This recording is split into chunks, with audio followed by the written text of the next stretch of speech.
Hello everyone and welcome to Trailer Talk, and as I did with the last Trailer Talk video, I'm going to take a look at several trailers that came out over the past month that caught my attention. There was quite a few good ones this month and a lot to talk about, and I'll warn you now, there's quite a bit of horror. So without further ado, let's begin. First off, at the start of the month, at least for us in the UK, Netflix unveiled a huge list of new content that's going to be coming to their streaming platform during their Tudum event, with some pretty big announcements too. Three of the biggest announcements included the release dates of things like Stranger Things 5, One Piece Season 2 and Wake Up Dead Man. For Stranger Things, they dropped a teaser that acted as a partial recap of the show so far, mixed with a few snippets of footage from the 5th and final season, and they officially announced that this new season is going to be released in 3 volumes. Volume 1 is set to be released in November, Volume 2 is set to be released on Christmas Eve, and the finale, the final episode, will be released on New Year's Eve. Blatant cash grab aside, I am so excited to see what they have in store for us in this season and how it wraps up the entire story, and I love that it feels like an event. And as for One Piece, we don't see any actual season footage, but we do get a small scene that introduces a new member of the Going Merry crew, and that's a character called Tony Chopper. Oh, he's so cute! Now, I have openly said in the past that I have not watched any of the anime series nor read any of the manga comics that it's based on, so I don't know anything about this character. Cue the comments telling me to see it. What episode are they on now? Something like 1130, something like that? Yeah, some of us don't have that kind of time. Anyway, what I can say is I knew that Chopper was going to be appearing in this season because so far most of the promos have hinted and teased that he was going to be in this. I just didn't know if they were going to bring him to life using puppetry like they did in Sweet Tooth, or if he was going to be completely CGI. And now we know, and I've got to say, he looks good. And then he drops the bombshell that Season 2 won't be out until 2026.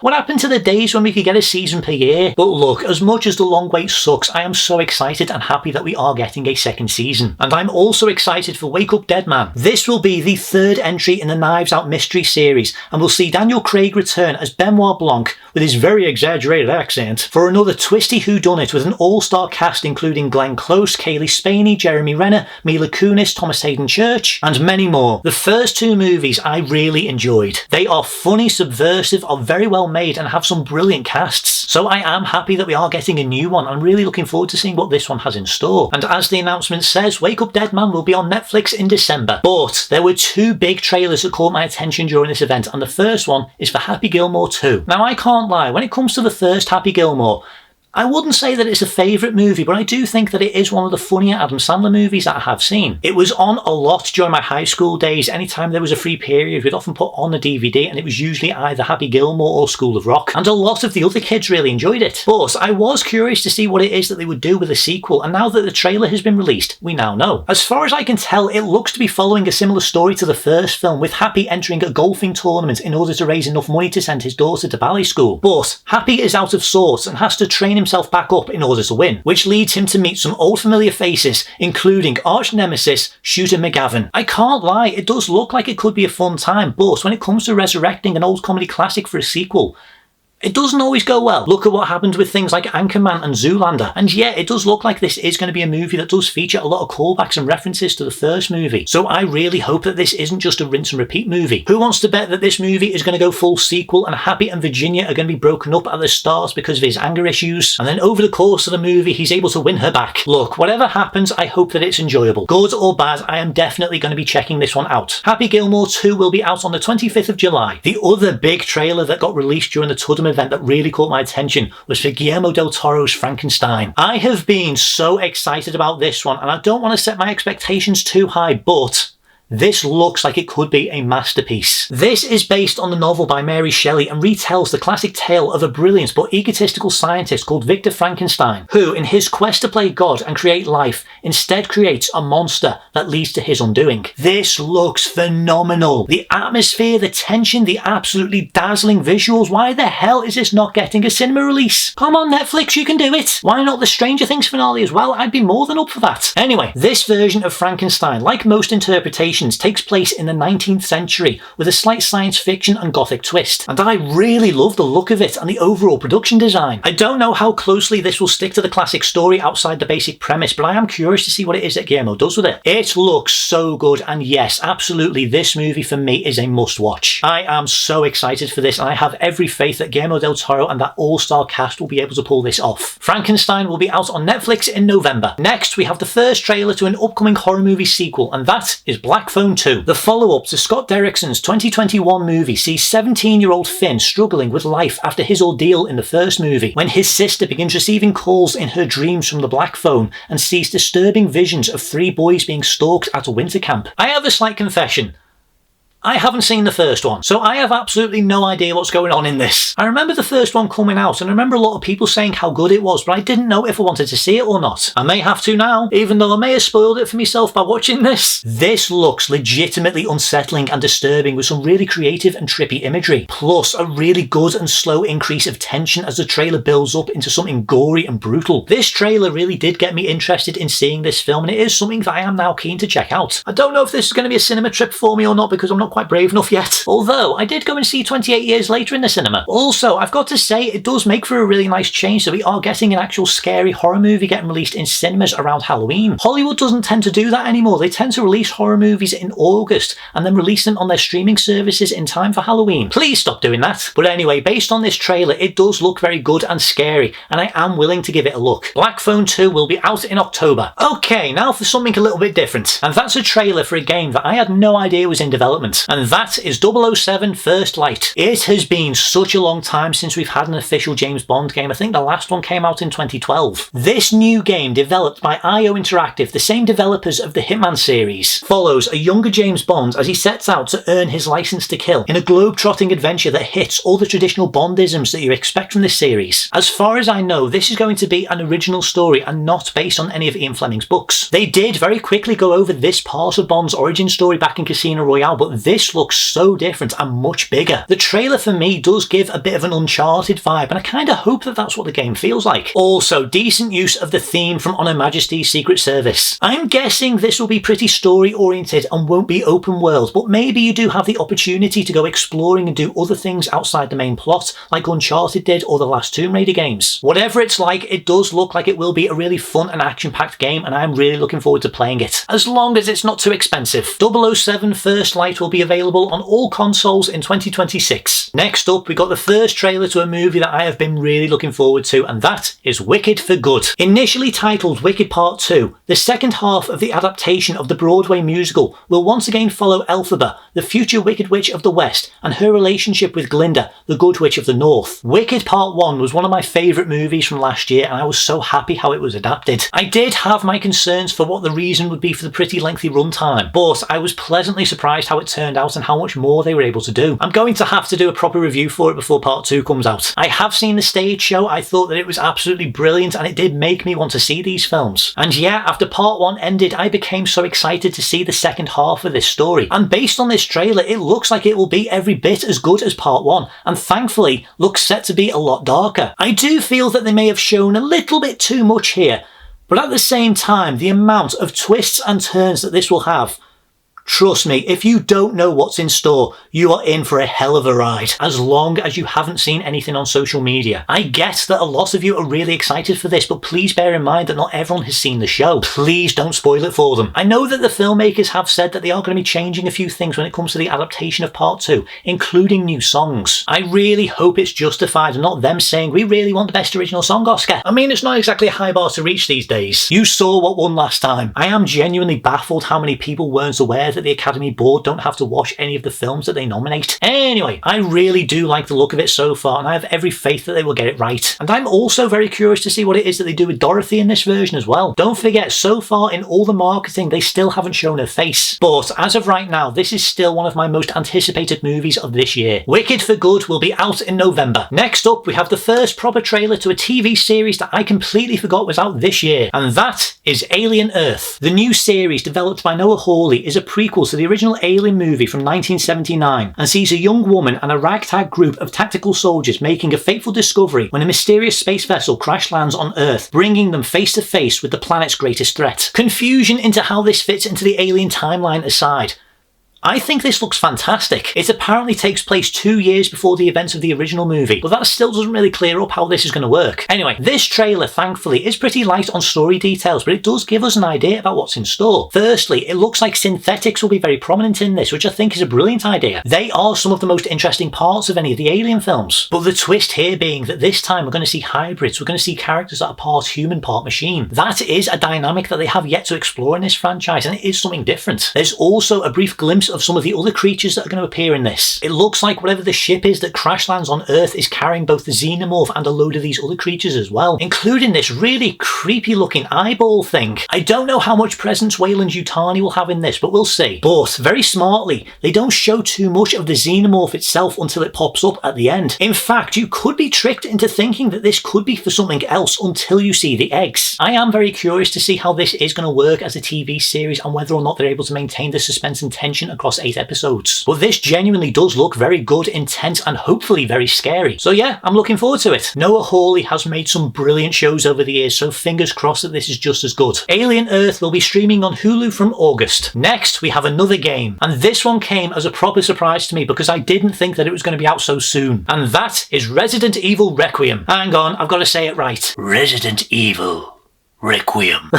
That's the best I can get it. This is the latest instalment to the long-running survival horror game franchise and the 9th entry to the main series. What we know so far about the story is that this installment follows a new character called Grace Ashcroft, an FBI agent who is dispatched to investigate a series of mysterious deaths in a hotel. The same hotel where her mother Elisa died 8 years ago. And this hotel just so happens to be in what was left of Raccoon City. I have become a bit of a fan of this franchise over the years. I haven't played every single one of the games that's ever been released, but the ones that I have played I really enjoyed. I have very recently finished playing the Resident Evil 4 remake on PS5, and that's become one of my favourite games. It's a little bit different to 2 and 3, so it did get a little bit of getting used to, but I really loved it in the end. So yeah, I've been so excited to get more from this franchise, and this trailer is really good. First of all, this feels really cinematic with some amazing graphics and locations. I like that we are getting a new protagonist within this game as well, even though I do think that we may see a familiar face or two pop up. This trailer does an excellent job of building mystery and suspense, and it has made me so curious to see what it is that they have in store for players. It looks quite different to some of the previous games, but no less disturbing, with a new cloaked antagonist as well as a few glimpses of the new beasties. Are these new creatures connected to the G-Virus and Birkin? Are they Umbrella experiments? Or are they something completely different? We'll have to wait and see. I also believe that the gameplay in this one is going to be a little bit different because you're going to have the option of being able to switch between first and third person. Personal preference, I think I'll stick with third. But in any case, this looks so good and really scary, and I can't wait to play it. Resident Evil Requiem will be available from February 2026. Right, I think we need something funny. Next up, we got a kind of teaser, so I am counting it. And it was an announcement video that confirmed that a long overdue sequel was officially getting made. And that is Spaceballs 2. The search for more money is actually happening! As I said, this is literally just an announcement video that makes fun of how many sequels and spin-offs there have been since the first one came out. The DCU Attempt 1 and 2 jab made me laugh. But this has made me so happy. I really enjoy the first movie. It isn't my favourite Mel Brooks movie, but I do find it funny. I am a big Star Wars fan, so a lot of it did work for me. Why it's taken so long to get a sequel in development, I have absolutely no idea, but there is going to be a ton of stuff that they can draw influence from now. All the stuff that's happened in both Star Wars and Hollywood in general, there will be no shortage of inspiration. And yes, Mel Brooks himself will be returning as Yogurt, but just keep in mind that he won't be writing or directing this. The joke name doesn't quite land in a British accent, does it? Yogurt. Also, keep in mind, when this movie officially releases in 2027, Mel Brooks will be 101 years old. And I also believe that a certain Rick Moranis will officially be coming out of retirement to reprise his role of Dark Helmet. So I really hope it's worth it. I genuinely thought this announcement was fake. I saw the teaser poster from Boss Logic on, I think it was Twitter. I saw it and I thought, oh, that's quite a nice fake poster. And then I saw that Mel Brooks had posted it out and I sort of went, wait, this is real. Outside of a few casting announcements like Lewis and Bill Pullman being in this movie, there's not much else that I can really say about it. All we have is hope. It could be absolutely awful for all we know, but this little announcement has made me so happy. And yes, I am hoping for the best. Spaceballs 2, The Schwartz Awakens will be out in 2027. I don't know if that's the official title, but I'm going with it. And we are sticking with the spoofy spirit, as next up we are taking a look at the full-length trailer for the upcoming reboot of The Naked Gun. And I'll be completely honest, I don't know how to feel about this. I mean, It looks fine, don't get me wrong. It's shot well, it's got a decent cast involved, and most importantly, it is pretty humorous. That O.J. Simpson joke was... But yeah, I am really conflicted on this overall, and I feel like most people are too. I do like that they aren't going full Ghostbusters 2016 and erasing the previous films. This is meant to be the next generation with Liam Neeson playing Frank Drebin Jr. And in terms of that casting, I don't mind it. It could genuinely be a stroke of genius for all we know. I know Liam Neeson can do comedy quite well, so it could work. But then again, there was this way that Leslie Nielsen was able to play Frank Drebin that was able to balance the kind of straight man with this utter obliviousness. Liam seems to be going for the hard man role, like a slightly exaggerated hard man. And I don't know if that would work as well. Don't you dare laugh. But look, I am willing to check this out, don't get me wrong. I really hope that it is good and does show that this style of comedy can still work today. I mean, there's no reason why it shouldn't. I mean, those original movies are still bloody hilarious. Plus, a few years ago, there was a TV series called Angie Tribeca. And I think from like season 2 onwards, it really found its stride, and it did feel a lot like Police Squad. Hardly anyone seems to talk about that show now, and it's quite funny. So it can work, but it is tricky to get right. But we'll see how it turns out. The Naked Gun will be out in August. Right, now back to the world of Netflix for a proper trailer to the second and final season of The Sandman. You didn't think I'd miss this, did you? The first season of The Sandman, I would honestly say, is one of the greatest comic book adaptations for TV I have ever seen. I genuinely loved it. So I was really excited that we were getting a second season, and so far it looks to be just as epic as the first. In this trailer, we see Dream having a family reunion with the rest of the Endless, returning to Hell and fighting to keep the Dreaming from being destroyed. We get to see the new members of the Endless, including several returning characters from season 1 like Death, Lucifer, the Corinthian, and even a brief glimpse of Joanna Constantine. I'm really liking the look of it so far. It does look like it is going to be really good, and I wish that it was going to continue on after this. But unfortunately, Netflix have struck again, and this will now officially be the final season. Well, I don't suppose all the allegations against Neil Gaiman have helped. The showrunner has said that what's been going on with Neil Gaiman is just really unfortunate timing, but